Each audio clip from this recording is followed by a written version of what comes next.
This is the On to Mark Wrestling Podcast. Kick back and hang with your hosts, Kayode, Lewis, and Joel. Let's mark out.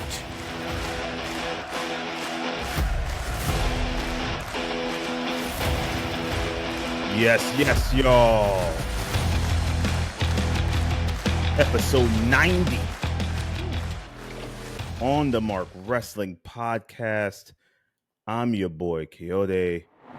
What's going on? This is episode 90. Crazy. Time flies, y'all. We at 90 already. I'm joined by none other than the co-host, the three-man band, the fellas, the three-man booth, Lewis, Joel. Fellas, what's going on this Wrestling Wednesday? What's happening with y'all? Man, life sucks. Nah, I'm kidding, everybody. Life is beautiful, and same shit, different toilet. But welcome to this episode of On the Mark Wrestling Podcast. I'm excited for I've had a really exhausting day, but for some reason I'm like wired up. It's the adrenaline. Good, because it's not every day you wired up, so we got to take advantage of your energy. We got to take advantage of it, right? Joy, how you doing, man? What's going on with you, man? Feeling good, man. I'm feeling good. Lou got the fresh WrestleMania jersey. Yeah, man. The right jersey's dope, that's bro. giving him energy right now. That's giving you energy. Yeah, you know what? It must be the WrestleMania 41 jersey. Luckily, I didn't overpay for a mediocre WrestleMania, but I rest my case. Listen, man, people are that WrestleMania was probably one of the most polarizing in a while. Yeah, for sure. I still don't know what to make of it, but I will tell you this though: I will not go back and watch it. I don't know about you. That is a Mania. I will not go back and sit and watch any of it. None of it. Maybe one match, maybe two. Yeah, but I can't sit through the whole PLE.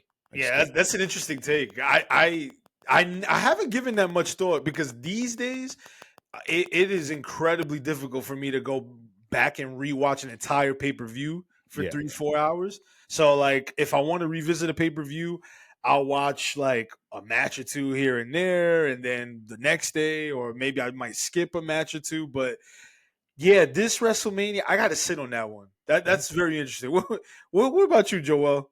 Would you be in a rush per se?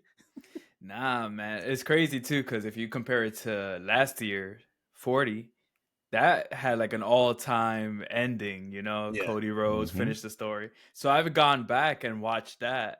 At least the Cody, like the match. But I don't see myself going back to watch anything. Maybe like the EO match and maybe the triple threat with Seth, Roman, and Punk. I mean, there were some good matches, but just knowing how the PLE ended just leaves a sour taste. Like, I can't watch that whole PLE 100%. Knowing that Travis Scott of all people, of all people, made the difference. Difference. He's like 102 pounds soaking wet.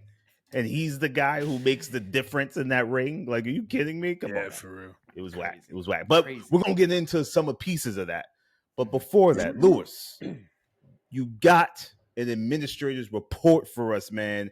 And this one you said is a little different. You're gonna take us down the little memory lane. You said, yes. All right, let's get into a little Lewis's administrator's report. What you got going on for us, brother? Oh, yes. So, channeling the Paul, but I don't know where that came from. Like I said, I like that. I'm jazzed up. I'm a little delirious. I think that's what it is. So, here is the administrator's report. So, sometimes most of the time, the administrator's report, it's going to be database. I might break down some viewership numbers. But today, I want to make it a point to shout out some nostalgia, right? Because it's gonna be a perfect segue into the stuff that we're gonna discuss. April 30th. This is the night that we are recording. April 30th, 25 years ago, the year 2000, WWF aired their Backlash pay-per-view live from the MCI Center in Washington, D.C. Main event, Triple H versus The Rock for the World Wrestling Federation Championship. The significance behind this main event, well, the general consensus, if you speak to fans who were watching during that time and to this day, it's one of the most well-built, well-constructed title feuds, title matches during that time and possibly ever. Okay. The storyline, just brief summary. So Triple H retains the title at WrestleMania because Vince turns his back on The Rock. And so in the ensuing weeks, The Rock is just severely outnumbered by the McMahon-Helmsley faction. Like, he's outnumbered.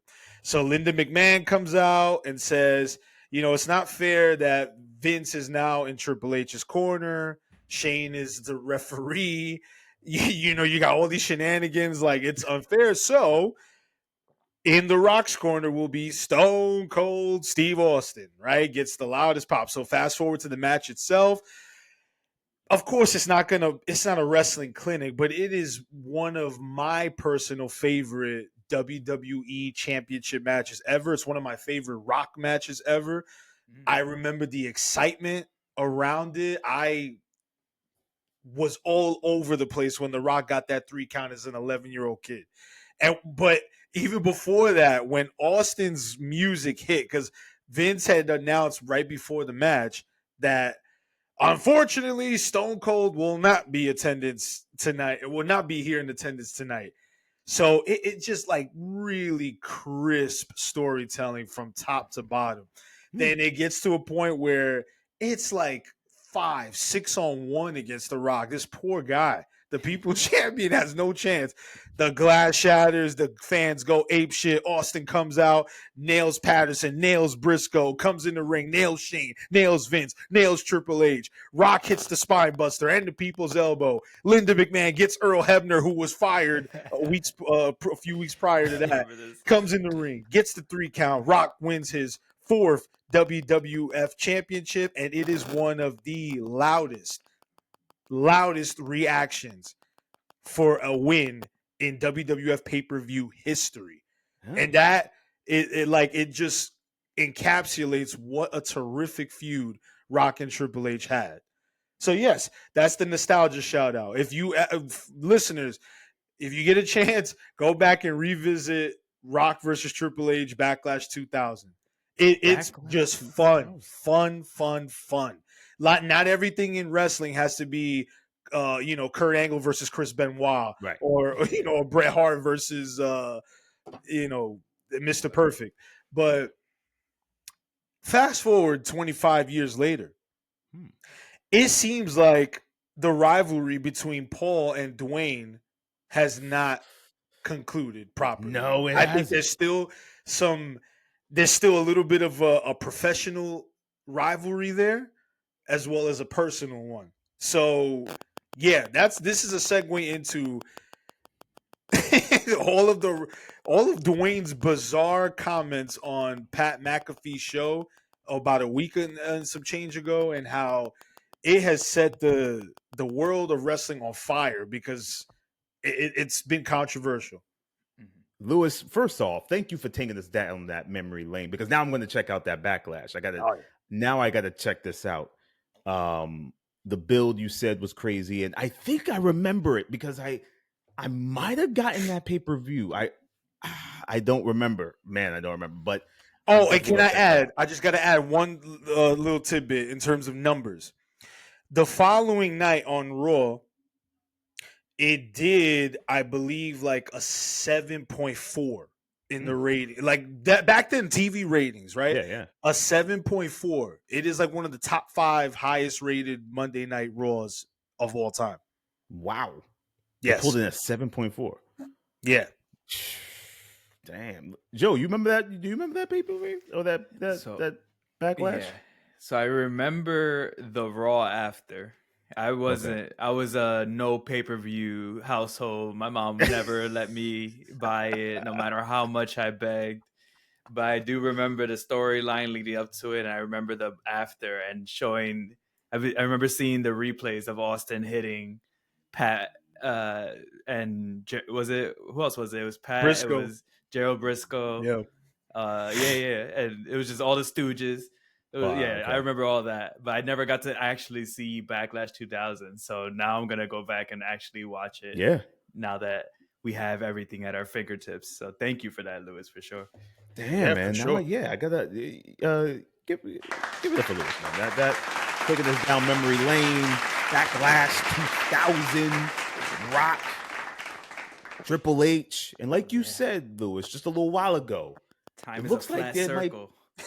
Right. Full circle, baby. It looks like there might be a little bit of a power struggle, a little bit of a pissing contest. Some would say. Your boy Rock is flexing muscle. H has got the pen, but does he really got the pen? I don't know. TKO seems to be on the Rock side. Personnel in WWE seems to be on the Triple H side. Listen, and this goes into our next topic, man, which is the Rock's appearance on the Pat McAfee show. That appearance really upset me. Your boy Rock, and I said this to you guys in the Marco Polo. Your boy Rock was talking as if he never was a professional wrestler before. He was breaking character and talking about stuff that didn't matter and why he didn't show up at Mania and it wasn't in the plans and he didn't feel like he needed to, and so he sent Travis. And I'm like, Rock, you got to be kidding me, bro. You are the story. I'm sorry, he is the Rock. Everything that has happened to Cody from 39, late 39, after 39, but 40 into this 41 has centered around the Rock's involvement in everything Cody was doing. And you mean to tell me that you couldn't find time, not even to post on your social media, not even to write on your Twitter machine, shout out to Bully Ray, but you don't show up to WrestleMania in Vegas, but you send Travis Scott, who's 56 pounds, to be the difference maker in the main event? Come on, man. I'm sorry. Rock, your McAfee appearance was a travesty to all wrestling fans that want to keep some glimmer of kayfabe alive. Just a little. We know kayfabe is dying a horrible death. Yeah. But just give me 5%, Rock. You gave me like negative numbers, bro. You gave me never. I couldn't work with anything you were saying. You took me right out of the story. And this is why, off of a little tangent, this is why I'm a little skeptical of this new WWE Netflix show where they're going into the writer's room. Yeah. This is not Saturday Night Live, bro. I don't want to see any of that. But the mark that I am, I'm going to watch it all. I'm going to watch every second of it. But I think this is pulling the curtain back just a tiny, not tiny. This is burning the curtain down, basically. This is like, forget the curtain. No curtain exists anymore. Fellas, where are you at with the Rock's McAfee appearance? Joe, where you at with it, man? Yeah, man. I gotta agree with you, man. Like, not only is it that he went on McAfee and kind of just, killed kayfabe, but he also did it 2 days after WrestleMania. Like, he didn't even let it breathe. He didn't let it breathe. And I think that's what bothers me the most, because it's almost like an ego play, right? Yeah. Like, you could tell he was getting heat from fans and he's just hearing the buzz of, oh, Rock didn't show up, it ruined WrestleMania, Rock didn't show up. I'm sure that got to his ear, and he was like, let me set the record straight. Let me hit up my buddy Pat McAfee, do a quick little spot, 10, 15 minutes, and just ruin everything. And he's done this multiple times now. He did the press conference right after, what was that? Was that Elimination Chamber? Where he just was completely broke kayfabe. Yeah, bro. Like, I understand it. I understand that you are an actor and you want to make sure that people know you're playing a role. Okay, cool. But at the end of the day, we all know this. Unless, all right, maybe there's little kids out there that still think wrestling is real. Cool. But you shouldn't just go out there. It's like, even if you're playing a role in a show or a movie, you don't go out and just give away all the sauce when you're doing a press conference. You don't be like, oh yeah, at the end of this movie, I die. Like, that's what it feels like. He literally is going through and being like, yeah, this is all story, don't worry, this is what's like. It's like, yo, we get it, but man. And then the after, where he then gets at what was that, what podcast was it, Busted Open, where he commented on Dave LaGreca, yeah, and he's like, it's all a work, bro. Like, come on, like, what is going on, man? It's like you're simultaneously the most famous person on earth, but at the same time the most insecure person on earth. Like, that's what it seems like to me. Like, why are you commenting on random podcasts, like Instagram pages? Like, I get it, you want to protect yourself, but at this point you're doing harm to the business that created you, that made you who you are. You're literally harming the business. You're making Triple H look bad on Pat McAfee, saying, oh, I would have done it differently. Like, how, come on, bro. Maybe Triple H's hands were tied since you weren't there, so he had to do it differently, right? So, like, it definitely is some weird stuff going on behind the scenes. Part of me is hoping this is all a work, and maybe this has to do with that Netflix show. Maybe this is their weird rollout into being like, yep, look, we're peeling back the curtain. I don't know. Maybe that's what this is. But right now, whatever is happening is affecting the actual product at this point.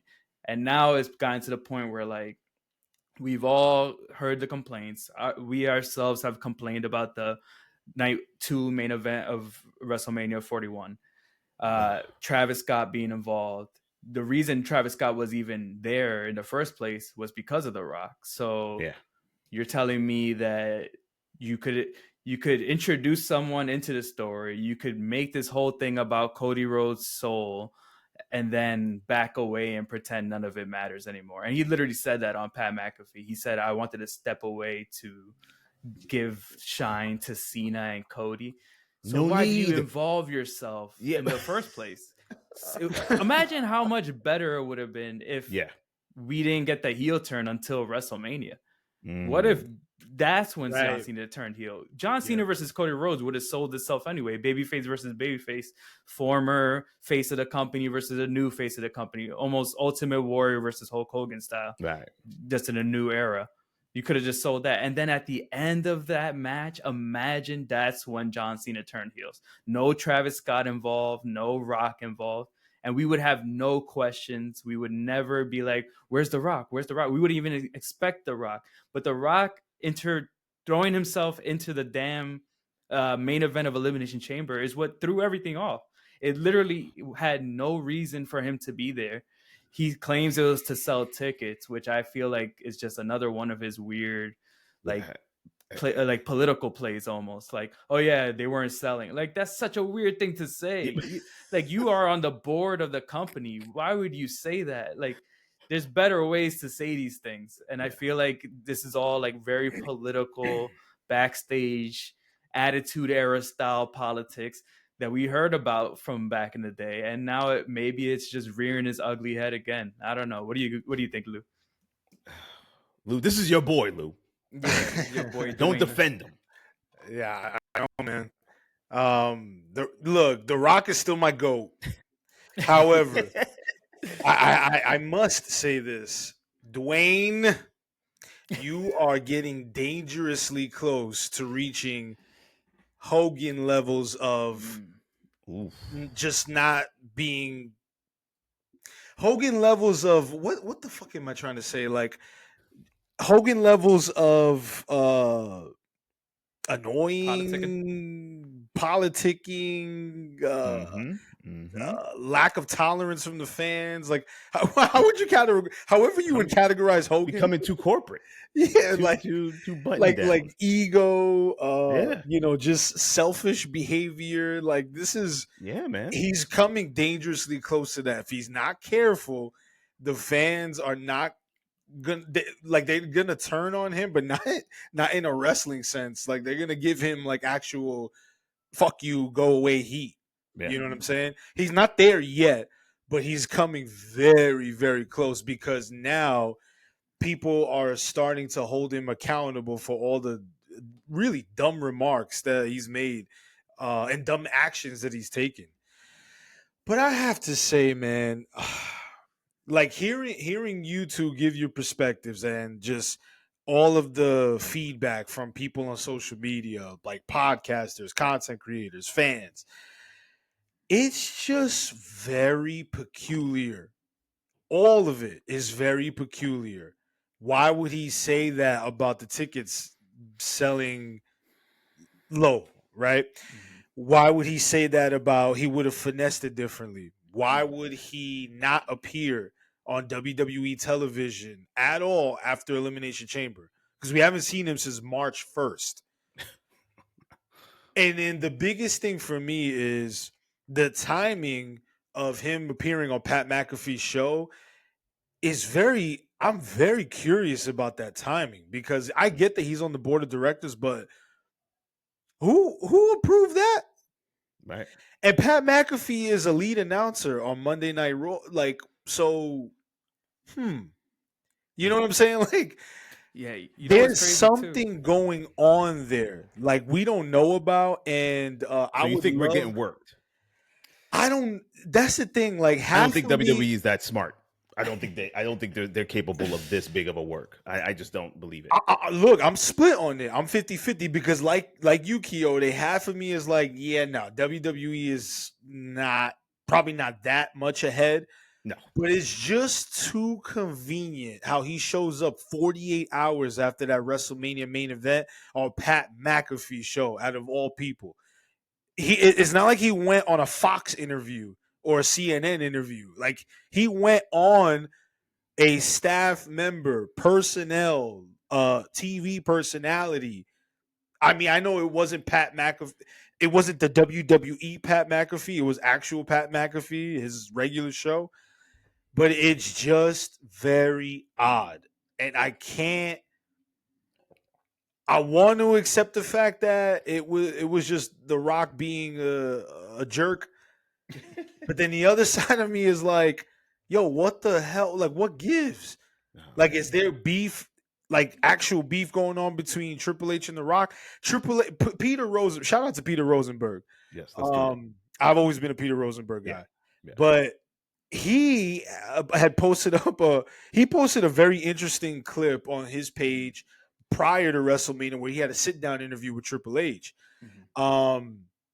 So after The Rock said his stuff on Pat McAfee's show, I think he reposted the clip or something like that, where he highlighted a part in that interview where Triple H is complimentary of The Rock, saying that they have a very unique relationship and partnership, and Triple H is just speaking very highly of The Rock.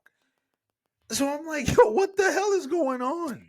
Like, what is going on? Like, is this really a big angle here, that where The Rock is like really like full-fledged final boss in real life, where you're really supposed to hate every fucking thing that comes out of his mouth? Listen, man, I'm going to tell you right now. I'm saying? The Rock goes through nobody but Ari Emanuel. He doesn't go by Triple H. He doesn't need to. He's the board of directors, right? He doesn't need to go to Triple H. Ari Emanuel is the man. Then it's The Rock. So I'm not going to Triple H for anything. I think there's some beef, bro. I'm smelling the workings of a power struggle, creative struggle, and Triple H is being as corporate and as straight arrow as he can be to keep the peace, because at the end of the day, this is Triple H's baby. He is in the seat. He's got the pen. This is something he's wanted all his life, all his career. He's got it. He ain't jeopardizing it. So he's gonna suck it up. The Rock, The Rock comes in, big times everybody. He just gotta sit back and take it, right? But here's the thing, fellas. Here's the thing. What The Rock is doing is, to me, damaging storyline across the board in professional. Oh, yeah. That I will say. That he's ruining it. There is no logical reason to give fans who already know what a work is and what a shoot. There's no reason to bring it up. There's no reason to say to people, it's a work, brother. There's no reason to tell people I'm Dwayne and the character I play on Monday night is The Rock. I play The Rock on Monday nights and on Tuesday. Like, there's no reason. Like, what are you doing, Rock? You are a professional wrestler when you are in the ring, when you're in backstage, when you're cutting promos. You are that guy. Don't go. Listen, yes, the whole end of PLE press conference is a work. Those are all marks that they've had hired in there. Yeah. No one's asking real questions, whatever. But still, in the essence of that being the press conference, you are the final boss. Yeah. Not Dwayne Johnson, the guy going to play in movies. You're not that guy right now. So what are you doing? He's acting like this is like day one for him. I don't know. It's killing me inside, man. It's just rubbing me the wrong way. I don't care about the curtain being slightly pulled or whatever, but when you just pulling that joint back for no reason, right. And then why are they pulling the curtain back with this Netflix show? Like, what is the plan here with WWE? That's what I'm saying. Know. Like, now I feel like there's too many cooks in the kitchen, too many hands in the pot, and this boils down to business versus creative. Like, ultimately, who's gonna win this seesaw battle, if you will? Business always wins, my friend. TKO and that whole group, they about the money. They're about the dollar. They don't they don't care about the creative. The creative is good enough to get them where they need for that bottom line. That's why we're getting 5-match cards on these major PLEs, and they're still selling out. That's why they're charging an arm and a leg and possibly your firstborn for SummerSlam tickets. Because the business is so booming, that's what matters. So this is just business. Like, they don't care about you knowing what happens in the back or who's writing what, or Triple H saying to Jey Uso, we're going to strap the rocket to your back. We're going to take you to the moon. It's your time. No, they don't care about that, because at the end of the day, this is just another money grab. It's going to gain eyes. It's going to gain the viewer that casually watches wrestling, not us, the casual fan, the person who kind of watches. That's who they're going after, because then it's going to grab their attention. It's a money grab, man. That's what it's all about. What do you think, Joe?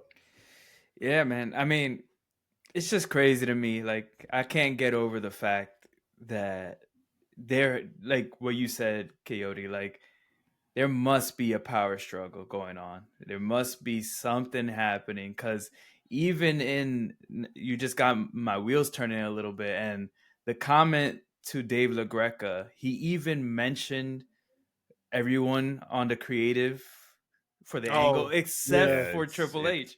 Come on. So I'm like, that's true. If this guy's the head of creative and you're purposely naming everyone else, he was like, leave this to Cody, Cena, myself, and Brian Gewirtz or whatever. Yeah. I'm like, isn't Brian Gewirtz not even an employee of WWE? Not even an employee. He's the Rock's employee. Yeah. The Rock's guy. So there definitely is some weird beef that's probably still stemming from the Attitude Era between Hunter and The Rock.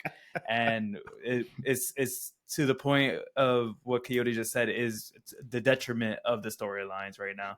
The Rock, and maybe it's an ego thing. Like, The Rock thought he was going to come in last year and have a match against Roman. The fans booed it, poo-pooed it. We want Cody starts trending. The Rock's ego might have gotten a little hurt there. And then he's like, all right, whatever, let's pivot to a tag team match. And then The Rock comes back again, and still maybe creator was like, yo, it's still not your time to have your match against your cousin or whatever. And maybe that pissed him off some more, and that's why we didn't see him at WrestleMania. Like, there has to be a reason why we didn't see The Rock at WrestleMania. That's what like, I'm thinking. He said it on Pat McAfee's. He said, I watched it at home. So he was available. Yeah. He has a private jet. I'm sure he could fly in that makes and me fly even right more back upset. out. Yeah. That makes me even more upset that he was legit. The one day that he was available was the day of that main event, and he was not in that arena. Now, who knows when he's going to be available? Like who knows? They should have pulled the trigger with the Cody Rock match, because that had heat. That had heat. That could have been a money maker. They could even ran that back in the beginning of the year with the Netflix deal and him talking to Cody. They could have ran that back. They had the audience. I think the audience was ready for it. Like, I think they were like, okay, I think we might get this Cody Rock. And then it goes into corporate Rock, and nothing happens in there. Now they're boys drinking Terramana in the back. Mama Rose giving hugs and kisses to Rock. Like, I mean, come on, man. You had something. I mean, and something went down, and they just didn't do it. I think The Rock, like you said, Joe, I think The Rock's ego got so crushed that he was willing to sabotage everything else because the fans rejected him. And he was like, are y'all serious? I'm the biggest star in the world here in this arena right now for 10,000 people. You're rejecting me? Like, I'm The Rock. I don't need to be here, but I'm doing you a favor. That's kind of how he came in with it. And the fans let him have it. And we didn't get anything we wanted. Nothing we wanted. He did mention on Pat McAfee too that his pitch was to turn Cody heel. Yeah. And maybe that was the creative difference there. And Hunter was like, no, what if we turn Cena heel instead? And then, I don't know. At the end of the day, we don't I'm guessing Hunter has final say since he is head of creative. But who knows how that board works, and if The Rock could pull strings, or maybe he tried pulling strings and maybe Hunter had more people on his side. Who knows what's going on behind the scenes? But I just can't wait for 20 years from now when we get the documentary about all this shit, because I need to know what the hell is going on. Because this is honestly more interesting than what they're putting on TV. It's true. It's true. This is juicy. This is messy. This is messy, juicy stuff, man. You're right, Joe. It's gonna make for a hell of a documentary or docuseries. Like you say, 20 years from now, shit, I can see this being a thing 6 or 7 years from now. For real. True. Yeah, seriously, because we don't know where the company will be, and we don't know who will be head of creative or board of directors. We don't know. Yeah. So I could totally see a lot of things coming out of WrestleMania 41. WrestleMania 41 is going to go down as one of the most infamous WrestleManias of all time. Yeah, 100%. And that leads me into something infamous, y'all. Guys, SummerSlam is going to be in MetLife Stadium, New York City, aka New Jersey. I mean, I don't know. Yeah, I was gonna say it ain't no New York City. It ain't New York. East Rutherford. It's the swamp of Jersey. First off, fellas, if you guys have been to MetLife Stadium, it's probably one of the worst stadiums I've ever been to in terms of location, in terms of the smell, in terms of traffic, in terms of people, in terms of the visibility. Dude, that is the worst stadium. Damn. It's not fun. I mean, this the Haters Club segment? It should be. This should be the Haters Club segment. It is the worst stadium I've ever been to. And in terms of parties, celebration, SummerSlam weekend, they're going to have everything in New York City. So then you got to go across the bridge. $20 to cross that bridge in a car. $20. Got to cross the bridge. Find a parking in New York City somewhere where they're doing the SummerSlam stuff. Ugh. And make your way back across to New Jersey in that swamp that they call East Rutherford. I hate the location. Number one, I hate the location. I hate that Cardi B has anything to do with this. It's going to be a disaster. Whatever they write for her, she's going to forget or not even pay attention to. It's going to turn into just a terrible. It's going to be terrible. Now, what's even worse is that there are $40,000 seats that are apparently sold out. Now, if we're thinking here, I'm pretty sure it's nobody like you and I who bought those $40,000 seats. Those are corporate sponsors. Those are companies that bought some seats. Those are some celebrities that want to take their friends to a show and, hey, I got tickets to a wrestling show. Like, it's one of those things. They have no idea what's going on or what's in front of them. $40,000. Guys, we are in the age of WWE charging an arm, a leg, possibly some blood, and maybe bone marrow for these tickets, guys. What is happening to wrestling? Thank God for AEW. Because, guys, I don't know. They're pricing us out. And I'm afraid to see what those NOLA tickets look like. I'm afraid. I'm definitely afraid. It's going to be one of those things where we got to catch the sale as soon. Like, if we plan to go, Lewis, we got to be at the computer, but hand on the button. Like, boom, you just got hit by and just call it a night. The thumbs down, yes. Fellas, what do y'all think about these astronomical ticket prices, man? Where y'all at with it? This is out of control. I mean, plain and simple, this is out of control. I mean, to piggyback on what you were saying about MetLife, I've only been there, I think once. No, I've been there twice.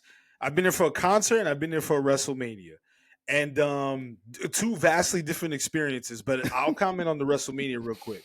So this was WrestleMania 29, Rock versus Cena, ironically, right? The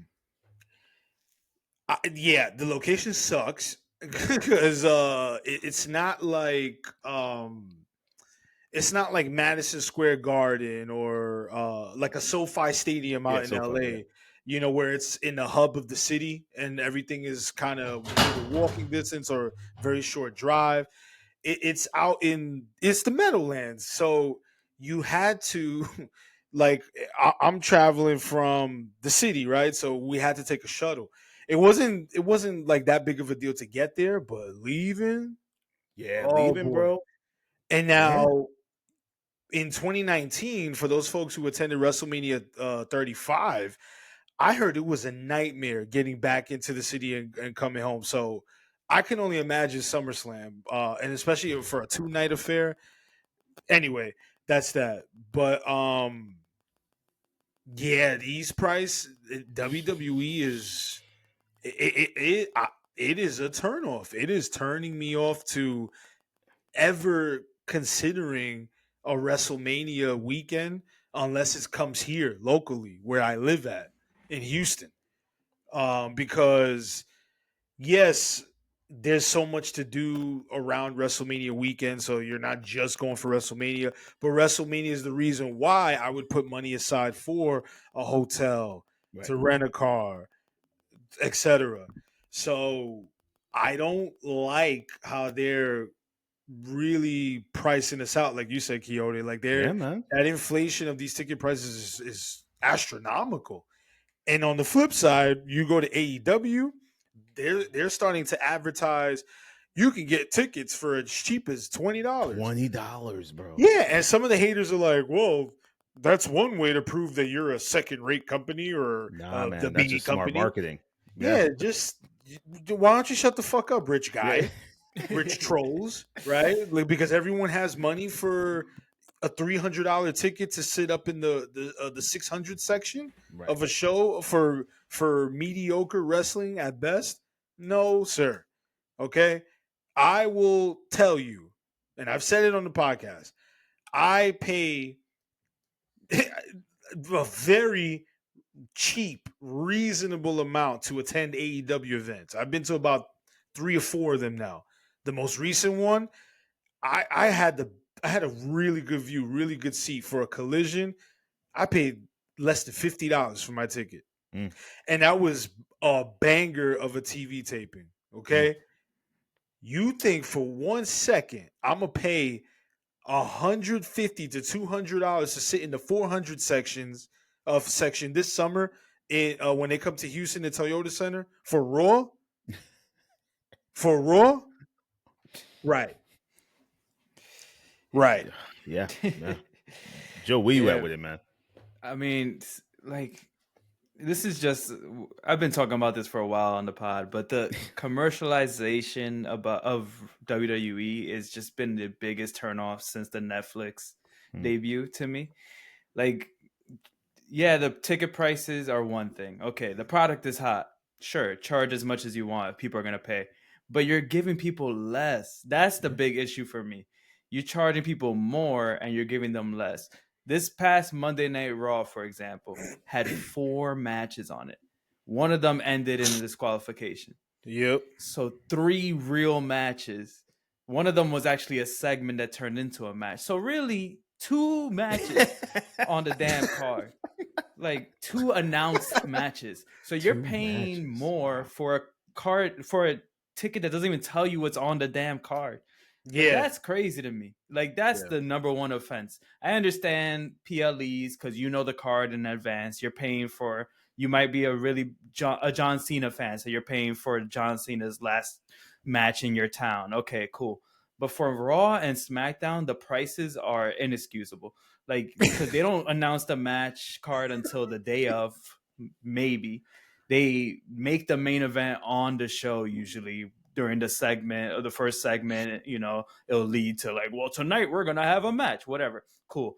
But you're paying in advance, and you might not even see your favorite wrestler, or you might see your favorite wrestler show up in his street clothes. Like, what are we paying for now? I'm not paying to watch you guys just talk. I'm sorry. Sure, that's cool on TV, but in person, I don't understand how people are sitting through this anymore. It's crazy to me. Like, it's really crazy to me. When you watch Monday Night Raw on delay, don't watch it live. Watch it on delay and realize how much shit you could skip. There is so much skippable shit on this program. Like, we're so stuck in our ways as wrestling fans to just be like, oh, whatever, 3 hours on Monday, 3 hours on Friday. Like, no, wait a little bit and just watch it after, and you'll realize, oh, I watched every promo, every match in an hour and a half, because that's how much of actual programming they're giving us. The rest is commercials or them advertising themselves on the program that we're already watching.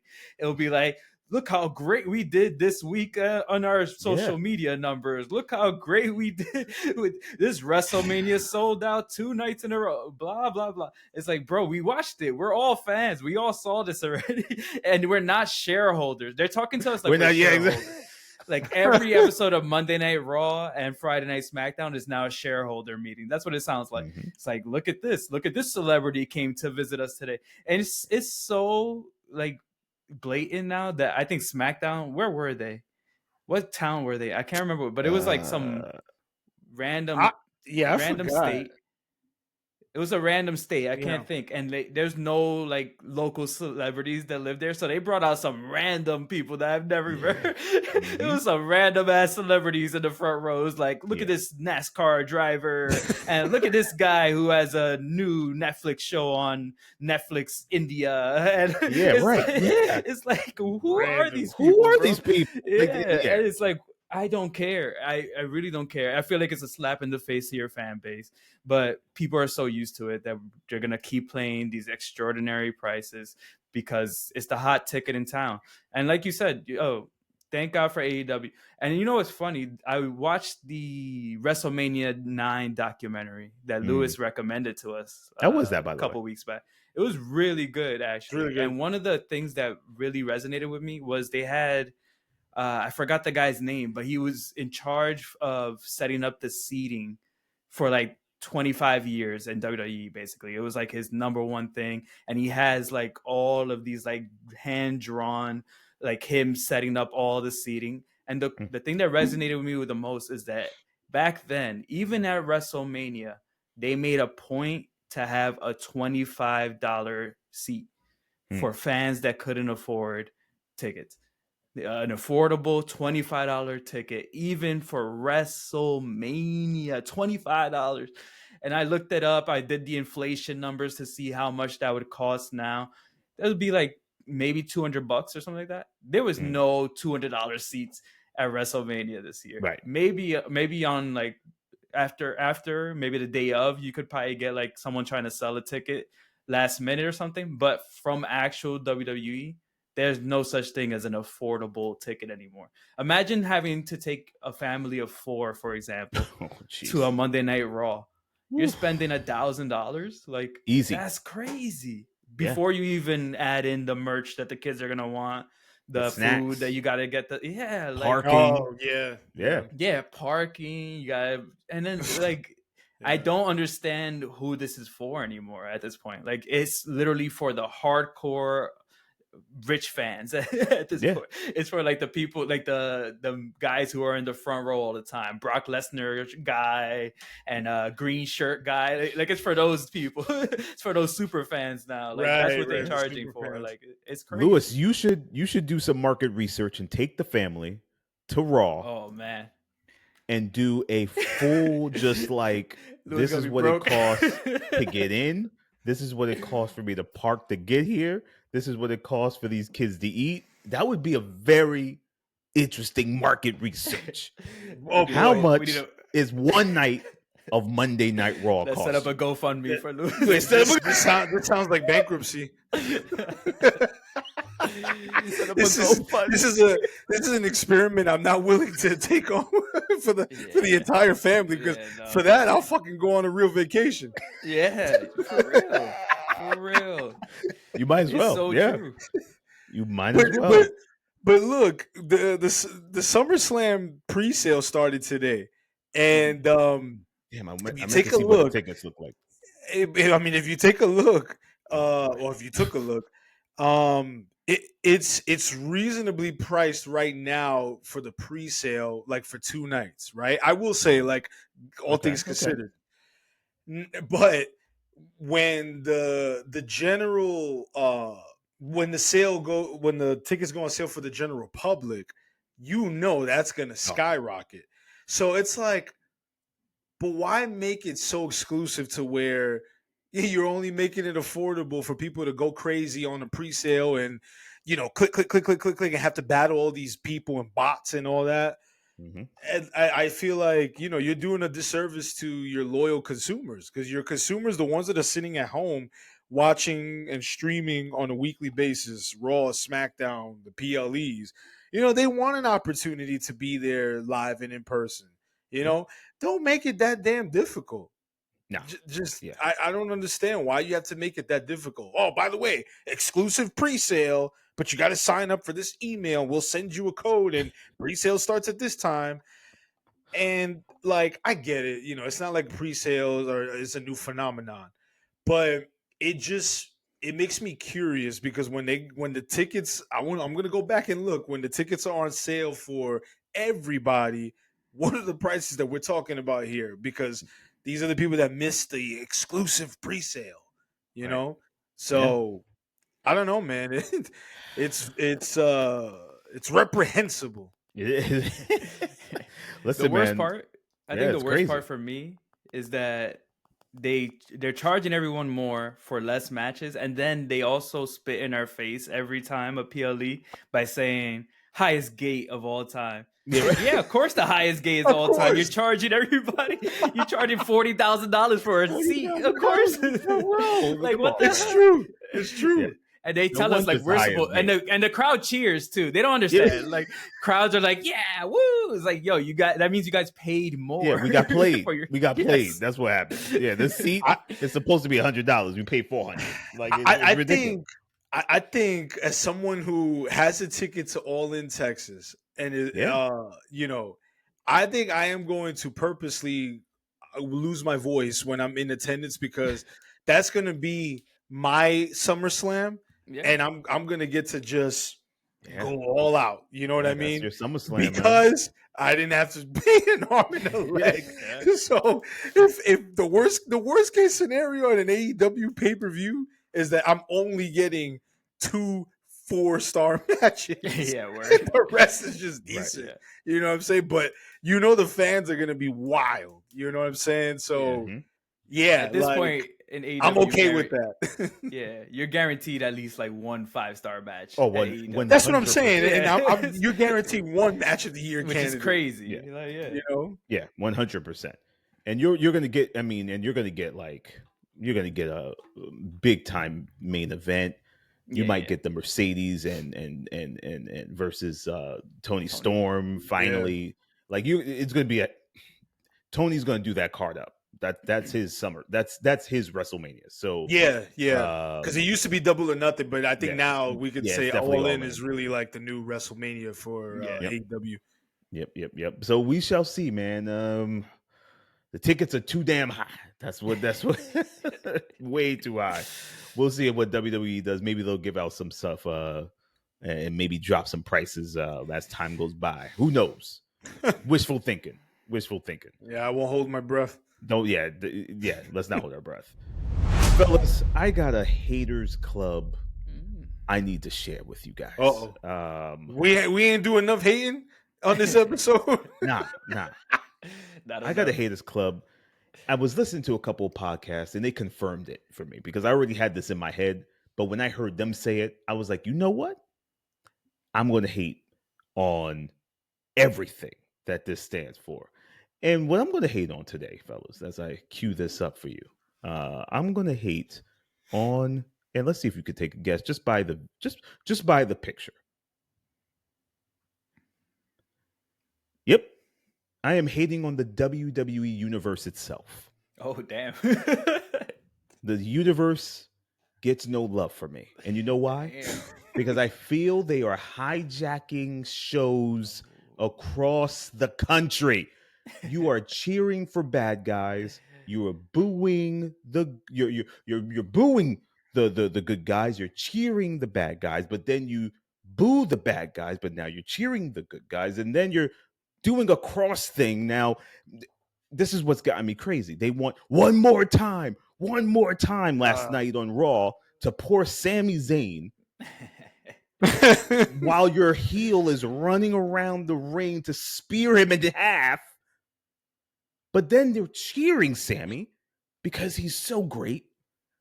I need this universe to get it together. But what I really need it to get together is WWE needs to make it very clear who's who and what they're doing in terms of who's the bad guy, who's the good guy, and who you should be cheering for.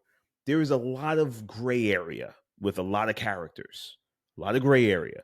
We don't get these hard turns. It's a very slight line of the good and the bad. And I think this WWE Universe is not smart enough to get it. Just plain and simple. They just don't get it. They don't get it. You got kids in the audience cheering just because they cheer.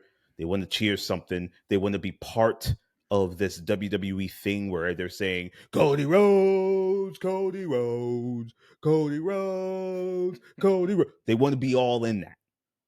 They don't know what they're doing in terms of the energy they're giving these wrestlers. They're feeding off of, they want the booze. Seth Rollins is a clear heel. His job is to receive and get booze and anger out of you. Instead, y'all are singing his song. Y'all are dancing along with him. You guys are cheering him.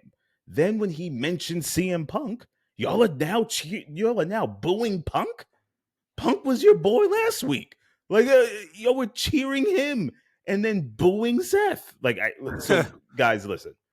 The WWE Universe, the people who encompass this universe are lost souls, in my opinion. They have no idea how wrestling works and what they're doing and why they're cheering and who they're cheering for and the moments that they should be cheering for, they should be booing.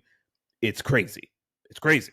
And now in NXT last night, Raw, SmackDown last week, they're trying to do the European chants. which is dying in the middle of the chant, by the way. They can't even keep up. They can't even do it for a long or sustain it for a long period of time. And this Haters Club is dedicated to the WWE Universe. Fellas, what's your takes on this? I'm curious to hear what you have to say. I'm not even sure they call it the WWE Universe anymore. Is that what? Do they even call it the Universe? I don't even know if that's what they refer. I don't know. I've definitely heard them mention Universe or say something along those lines. But look, my take is short and sweet. If I was paying that much money to attend a Raw or a SmackDown, I'd be hijacking the show too. I wouldn't know who to boo, who to cheer. Yeah. I would be doing every chant because I'm getting every penny worth for that. Now I agree with you on that. I do agree with you on that. For that $300 ticket that I paid to sit in the nosebleeds or even in the the 100s or 200 seconds. Hell yeah, I'm hijacking the show. I mean, shit, especially because I probably just spent like $50 on a beer and popcorn. And then you add that to another $75 for a t-shirt. Like, hell yeah, I'm gonna be hijacking the show. That's true. Yeah. That's true. I hear you. These fans are just probably they want to just entertain themselves. They go into business for themselves, and I don't really fault them.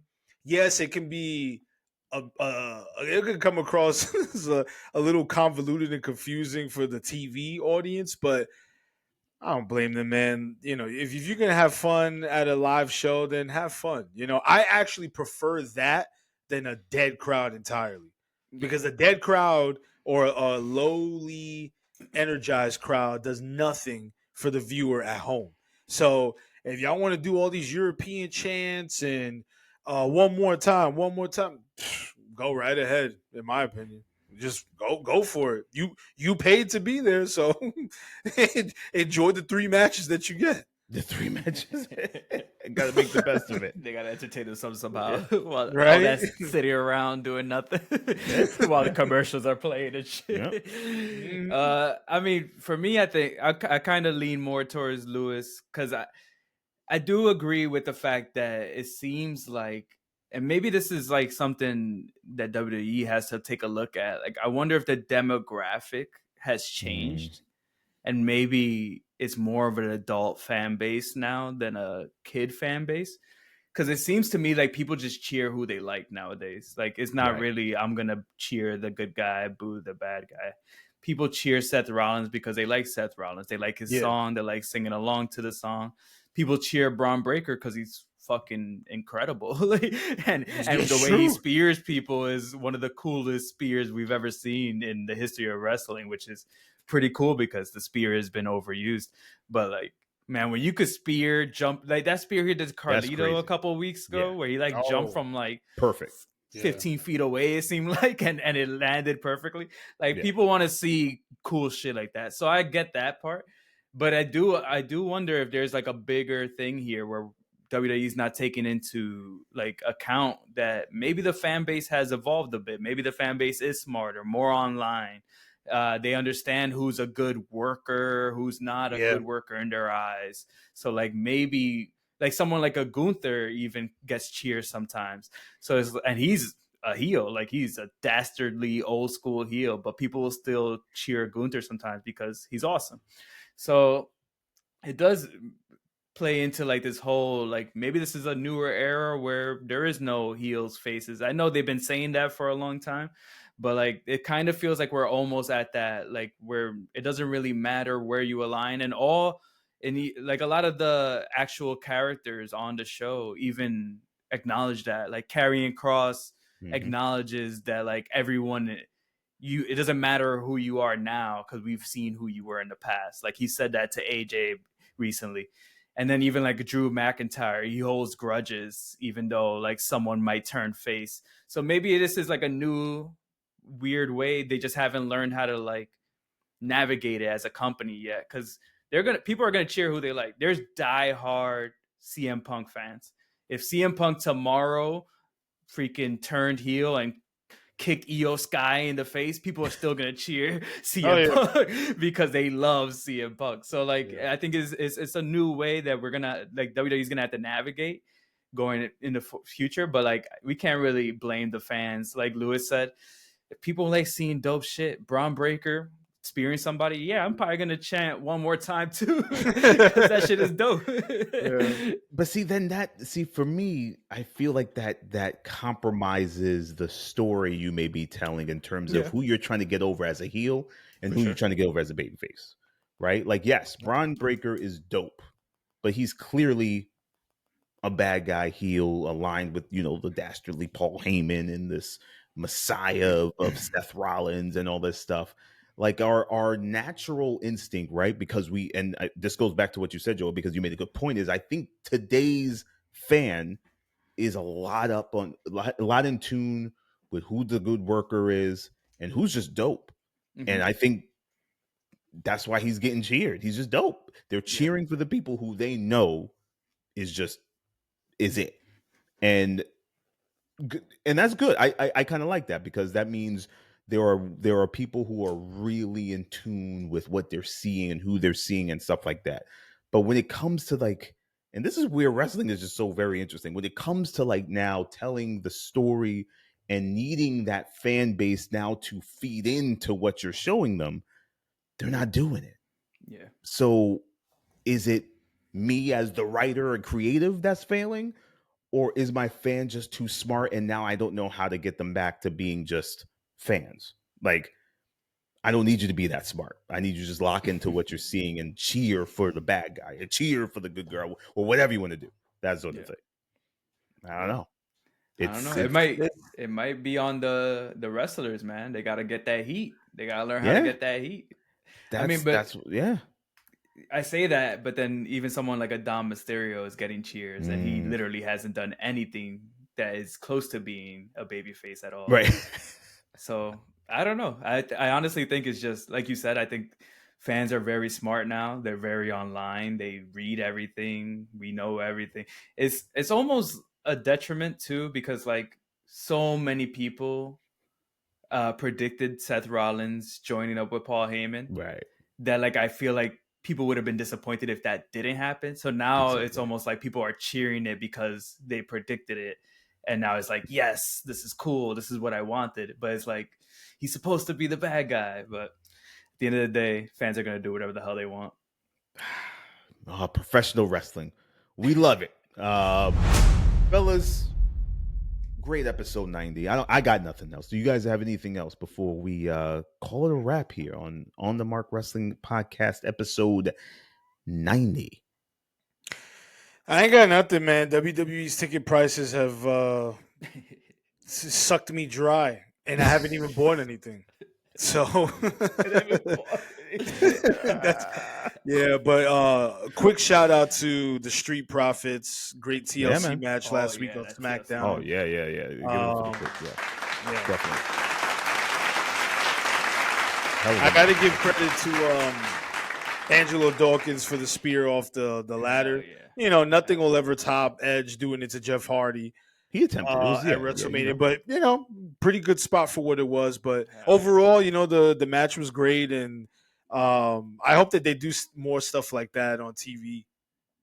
Yeah, if I was Street Profits, I'd be a little tight. Not gonna lie. Oh yeah, I was pissed off, sort of watching that, because I'm like, why the hell was this not on the WrestleMania card? Yeah, you could have easily replaced a match or two on either night, and with that TLC match. 100%. And it would have had the crowd in an uproar, in a good way. Yeah. Mm-hmm. Yeah. How about you, Joe? Any last words? We said it on the show, but once again, shout out to AEW. I feel like they're the glimmer of light in all this. Like, I mean, like, I don't want to keep shitting on WWE, but like, just like all the glitz and glamour commercialization of WWE, it's just been really like a turn off to me. So it's just good to put on Dynamite and know that you're going to get a banger after a banger after a banger. Not a lot of fluff, just straight story and matches. They're not touting their numbers. They're not talking about all this stuff. It's just straight up wrestling.